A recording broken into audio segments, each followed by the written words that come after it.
What's up, everybody? Jeb here, August 20th. Happy Monday to you all. Coming to you from Raleigh, North Carolina with episode 1. Let's get it started. So first things first, Elon Musk had his hands full over the weekend as a second whistleblower by the name of Carl Hansen came out of the Tesla Gigafactory. Now, you may remember Martin Tripp, who was the original Tesla whistleblower that said that the company was manufacturing punctured batteries as well as using waste material in the production of their vehicles. Now, if that wasn't enough, Carl Hansen has come forward saying that employees in Tesla's Gigafactory were involved in a cocaine drug ring functioning out of Mexico, as well as employees have stole over $37 million in raw materials from the Gigafactory. Martin Tripp, the original Tesla whistleblower, returned to Twitter last week with pictures of the apparent damaged batteries and waste material. Now, since those pictures were removed, so I don't have them for you, but he's back. And Elon has more on his hands than he ever has had before, as well as a stock price that has slid over $40 since he began his tweeting about potentially reprivatizing the company, which has caused Tesla's stock price to slide over $40, resulting in $6 billion coming off of Tesla's valuation. Crazy Rich Asians debuted at #1 in North America with over $25 million in box office sales. This is a predominantly Asian cast movie, and it's the first one like this in over 25 years. It also only cost $30 million to make, so what does this mean for the Hollywood movie scene? We'll see, but it looks like America's ready for a dose of culture. In entrepreneurship news, last week, Movement, a watch company founded by Jake Kassan and Kramer LaPlante, sold to Movado for over $100 million.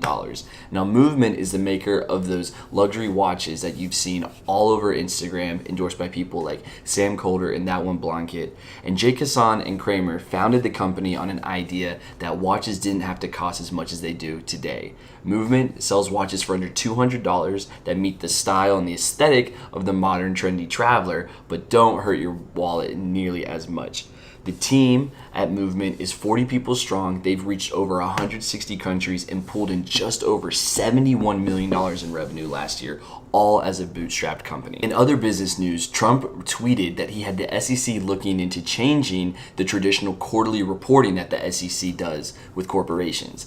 The idea is that if companies are given more time in between reporting their earnings, then they can have more of a long-term mindset as they look towards the future and would be more willing to invest in things like technology, hiring, and innovation that may have more long-term payouts as opposed to their current short-term mindsets that have them reporting their earnings every quarter or every 3 months. Now, Trump thinks that this flexibility will help businesses focus on the long term, improve their profitability, and overall have a better effect on businesses in the United States. And lastly, our international spotlight goes to Venezuela, whose President Maduro has announced a new plan to try to get the country back on track.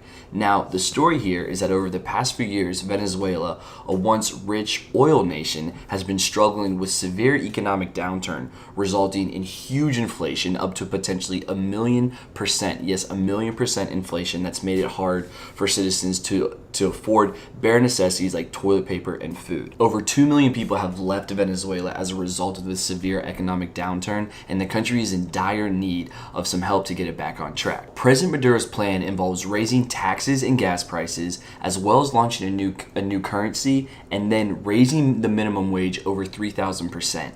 Now, even with that raise in minimum wage, it's the equivalent of about $30 per month. Over the weekend, Venezuelan businesses closed as their owners evaluated whether or not they could afford the new wages, and banks have shut down in order to prepare for the new currency launch.